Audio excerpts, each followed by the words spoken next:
Hello, everybody. Welcome back to the Reviewing Your Pokemon series. In this episode, before I get into it and what I'm talking about in this episode, I do want to just give a brief disclosure. So, I've been getting quite a few submissions, and I've been making these videos a little bit less and less.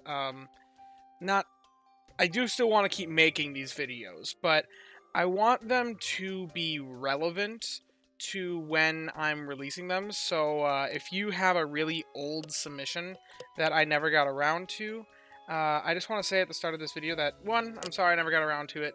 It happens. I can't go through all the ones that necessarily come through because it is actually quite a bit. And two, I wanted to say, as of from this video and going forward, I'm gonna say that if a submission has been more than 3 weeks and I haven't made a video about it, I'm not gonna be making a video about it at all. You can try resubmitting it, but my big reasoning for that is just because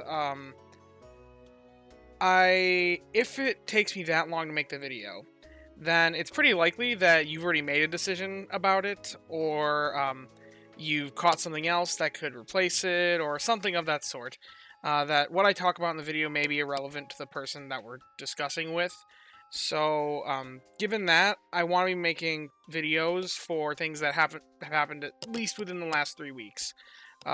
Just to make sure that it is relevant to the people that I'm making these videos for, aside from the videos for discussion. So, I am still continuing these series. Please keep sending out videos in. If you find that it hasn't been made over the course of 3 weeks, you can always try resubmitting it. I'll look at it again, and maybe make one of these videos when I have the time. But, yeah.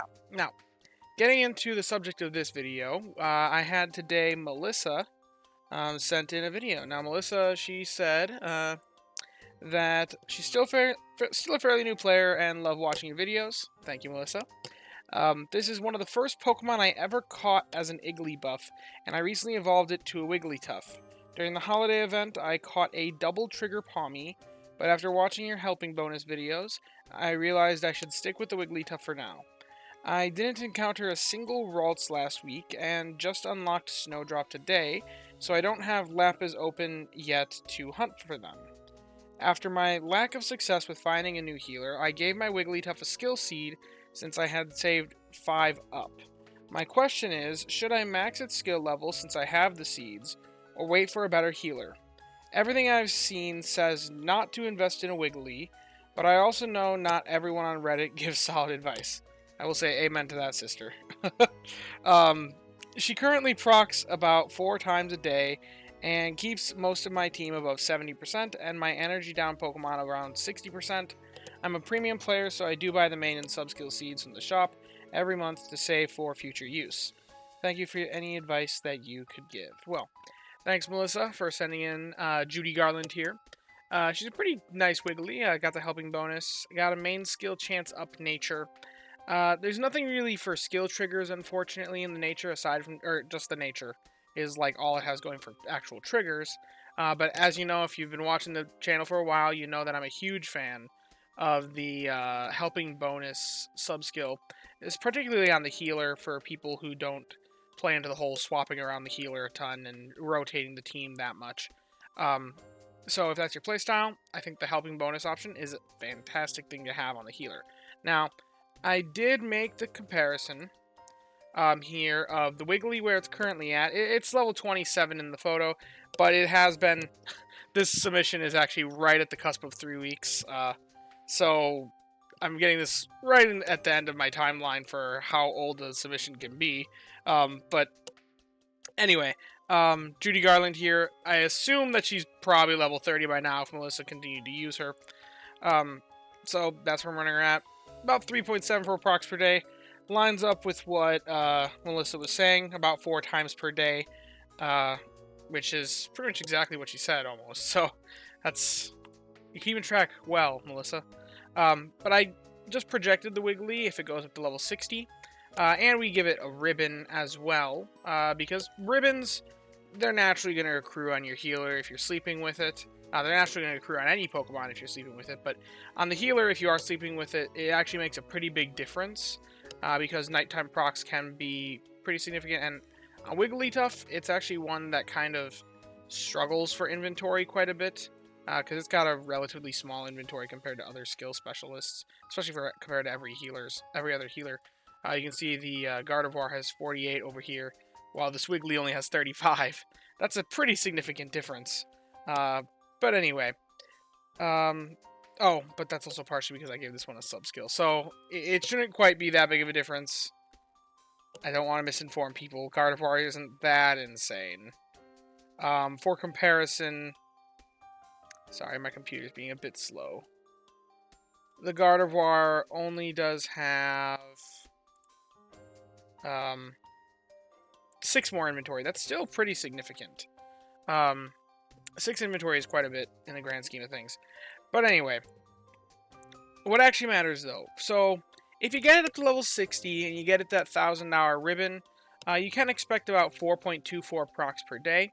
I also assume if you want to make this Wiggly your long-term healer, you'd eventually get it to level 75, and you'd probably give it a main skill seed to get that helping speed S to help speed M.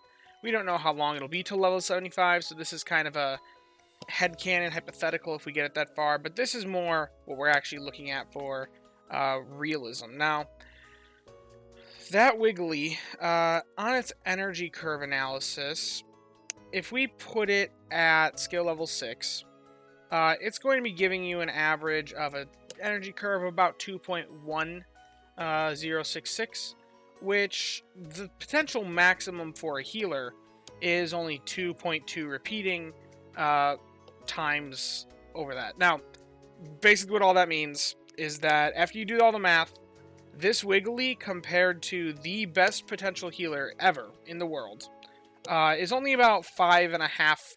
Like, the best potential healer in the world could only upgrade it about 5.5% from what this Wiggly could be doing in terms of actual team productivity output. If you intend to rotate your team, that analysis does change quite a bit, very significantly. But if you're planning on keeping the healer on the team at all times, as I see a lot of players do because it's just a lot easier than to have to track your energy, then realistically, this Wiggly is going to be just, like I said, it'll be about 5.5% better to use the other one. Now, that's not an insignificant amount. That's like having another helping bonus Pokemon on the team, which is very, very significant. Helping bonus, one of the most powerful sub-skills in the game. So it'd be like having just another one of those for free, but that's also if you get the theoretical best possible healer out of Lapis. So it'd be pretty difficult to get that. So there is some potential consideration of maybe you can make this long term with just the nature and the helping bonus, and eventually that help speed M coming in. Because honestly, like, this sort of boost is still like a 33% boost, I believe, when I did the math. Which is very, very significant. It's better than my healer, I'll tell you that. My healer just is a Gardevoir with skill trigger M and nothing else. So, and I do fine with it. And it doesn't even have helping bonus. So, I think it's got potential. It is a Wigglytuff, but it's a very good Wigglytuff. It's not an elite Wigglytuff. It's not the best of the best, but it's...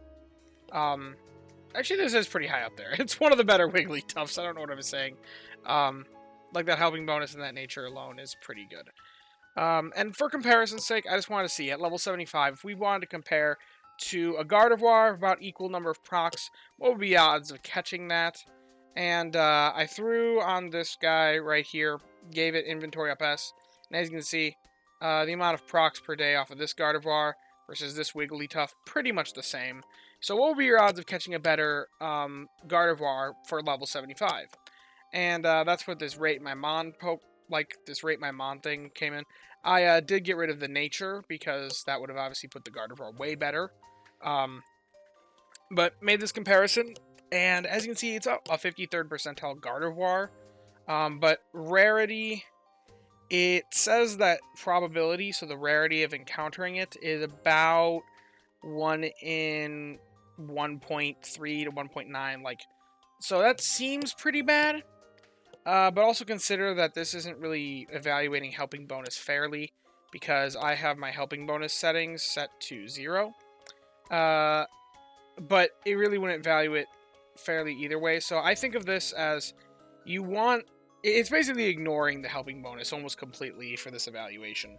So to more accurately evaluate its rarity, I'd say if you force that first one to be helping bonus, then what are the odds that the other ones line up, as a rough approximation? That's not perfect, but it's a good idea. And if we force that helping bonus to be first, if you hunt past level 10, it's going to be guaranteed gold skill at first level. Ideally, you're hunting for the gold skill to be helping bonus. So it's going to be roughly 1 in 7 for that.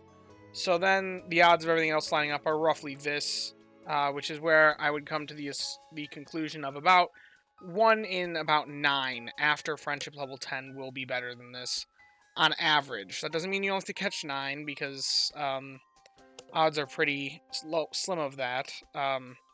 Probably doesn't work that way. Each instance is independent of the next. But on average, you'll have to catch probably about 9 or 10 before you'd catch a better Gardevoir that also has helping bonus.